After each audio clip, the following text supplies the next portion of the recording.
Magandang umaga mga bata. Ako po pala ay si Binibining Ara at ako ang iyong guro sa Filipino 3. So ngayon, magsitayo ang lahat para sa panalangin. Lex, ikaw ang mag-leader sa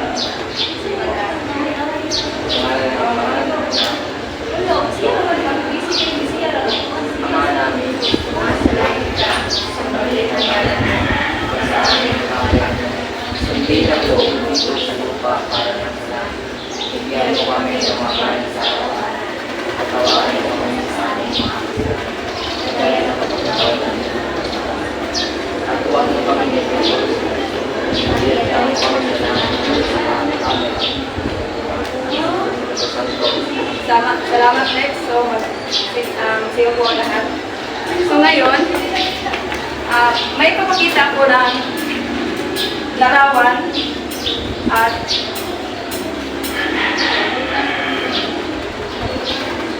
alamin ninyo kung ano itong larawan na nasa pisara.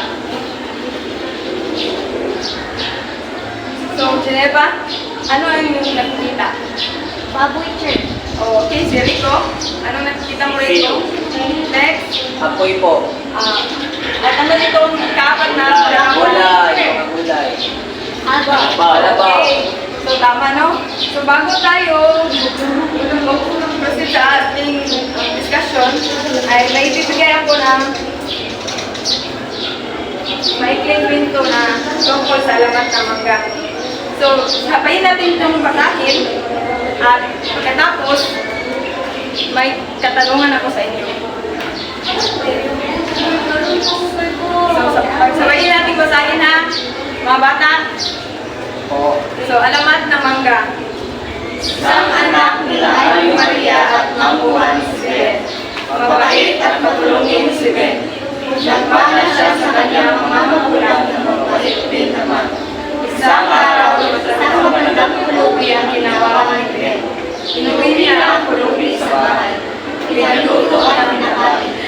Sa araw naman, sa matagal ng araw, isang matandang gutom na gutom naman sa lubong niya. Sinakain niya ito at pinigyan ng damit. Nakaraan ng ilang panahon, nagkasakit si Ben. Sa kabila ng pagsisikap ng mga asawa, lumuha ito at namatay pagkatapos. Ganoon na lang ang iyak ng mga asawa. Kinabukasan habang nakabulol ang kanilang anak, dumating ang isang diwata. Hiningi nito ang puso ni Ben. Itinakot ng diwata ang puso sa isang ulo. Ito ay ang pusong bagoy na may bunga ng Kristo. Marami ang nakikinabang ngayon sa bunga nito. Okay, salamat mga bata. At may mga tanong ako sa inyo. So, i-pagay ko sa pisara.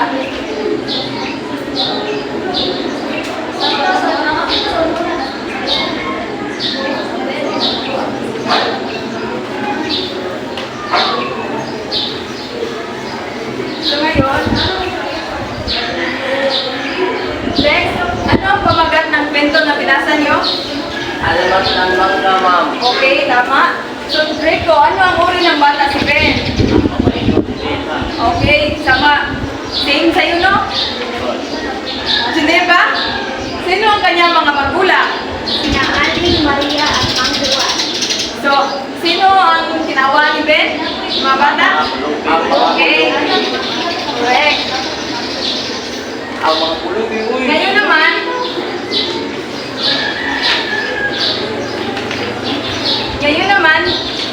sa ano ang ginagamit natin basahin namin. Sa mga salitang ginagamit natin sa kwento, ano ang inyong nakikita?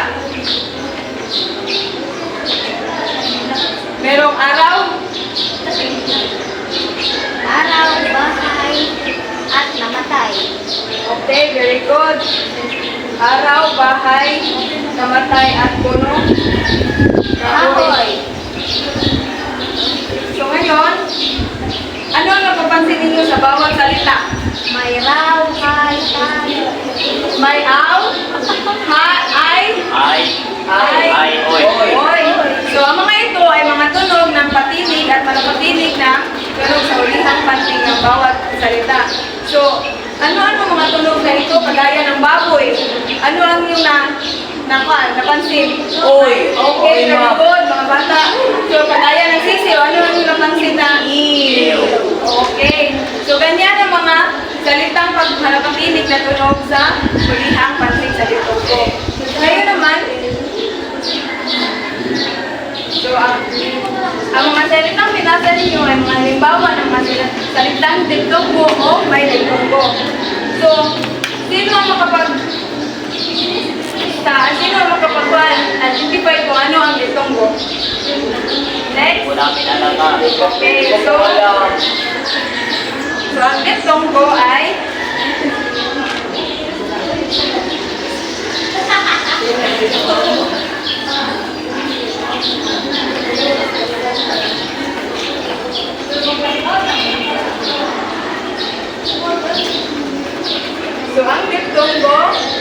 ang salitang liturgo ay tumutukoy sa pinasama-samang tunog ng isang patinig A, I, I, O, O. At palamitin ng iba. at Y sa isang patinig.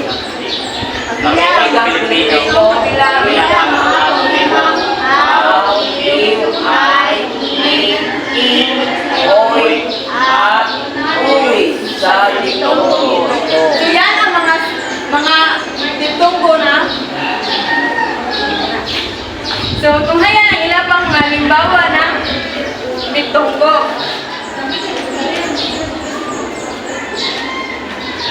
Ito rin ang mga halimbawa sa liturgo. Sige, pagbasa sa aw, Aw, aw, galaw, galaw, ilaw. iw, Sisiw, giliw, baliw, giliw. ay, Tulay, kamay, nanay, pitsay. hoy, Baboy, kasoy, kahoy, lamoy. So ngayon mga bata, alam niyo na ba ano ang salitang liturgo? Opo, ma'am. So ngayon, may panggatang aktibidad tayo.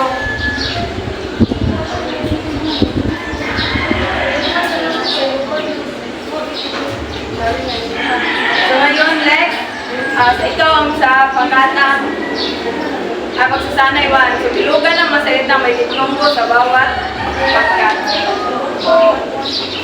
Ikaw naman, Rico, sa pagsasanay ito. At ikaw naman din sa pagsasanay ito yung Geneva. So, ang gagawin niyo dyan ay ilagay niyo ang mga answer dyan sa ibaba ng dyan ba sa ibaba dyan. At pagkatapos nyo ng sagutan, gusto kong magbigay kayo ng anong natutunan nyo dyan sa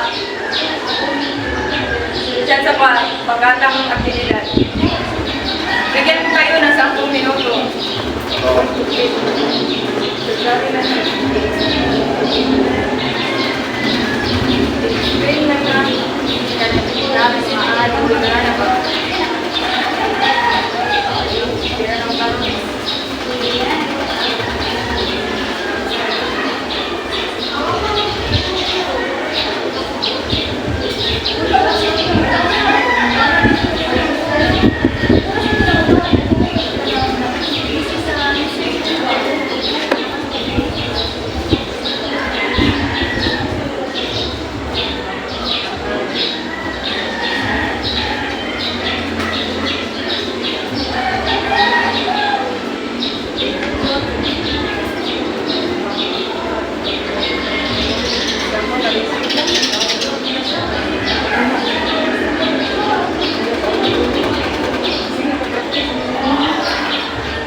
So, tapos na ba ang lahat, mga bata?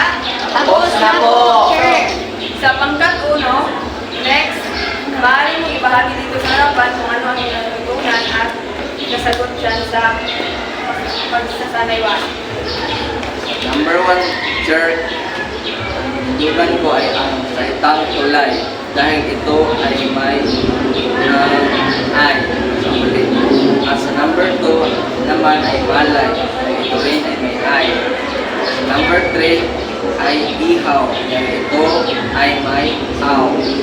Number 4 ay sabay dahil ito ay may ay.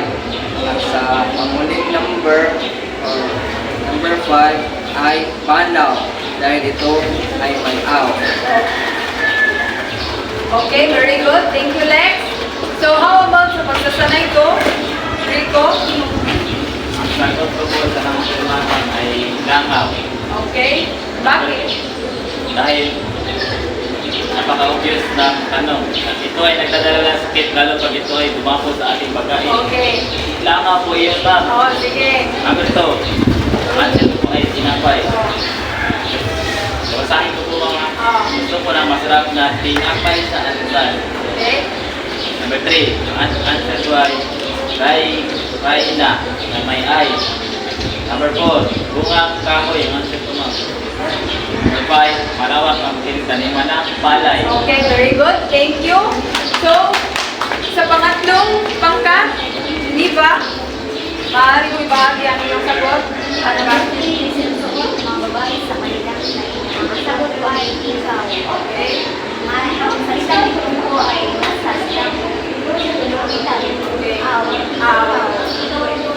Dalawa ay parte ng katawan ginagamit ang paghawak ng kamay ng mga bagay kamay. Very good. Ang ito po ay sa ay. Okay.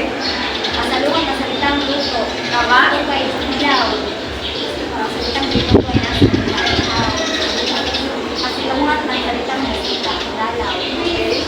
Ang salitang luto po ay nasa dalaw. Out. Very good. So ngayon, bago tayo magpusit sa pasulit, ano nga ba yun ang ditonggo? Tumutukoy sa pinagsamang tunog ng isang patili. Okay, very good. So ngayon naman, pwede na, isa ulit na. Imasa. Lahat na ipakibasa. Thank you, ma'am. So ngayon naman ay may bibigay akong pasulit at bigyan ko kayo ng 10 minuto para sagutan. Okay? So, ma'am.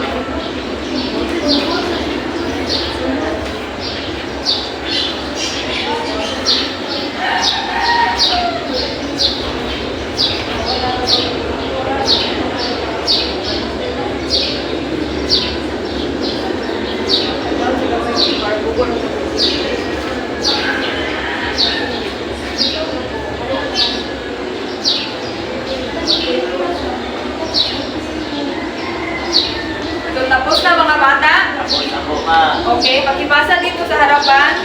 At ako lang ang mag-check.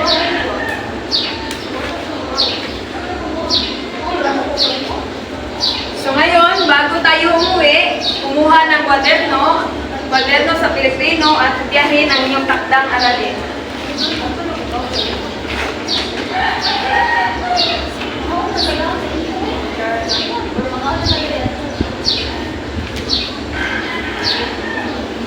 Pakibasa lang sa harapan. So pakibasa ang inyong takdang aralin. Ano to? Piliin sa ibaba ang salitang ditonggo na angkop sa bawat pangungusap. So, una, Nasira ng malakas na bagyo ang lumang tulay na ginawa. Pangalagang patnang ang Pinagdiriwan ni Ben. pangatlo, Lang, asul, Bispida pangapat, kamihan, pagdalahin, pagsibuan ng Israel. Panglima, so tapos na ba kayo na sumulat sa inyong takdang aralin? Tapos na po, ma'am. So salamat sa pakikinig mga bata at sa susunod na pagkikita. thank you po, ma'am. So ngayon, tumayo at magpanalangin tayo bago umuwi. So Rico, Balang sa Holy Spirit. Amen. Angel of God,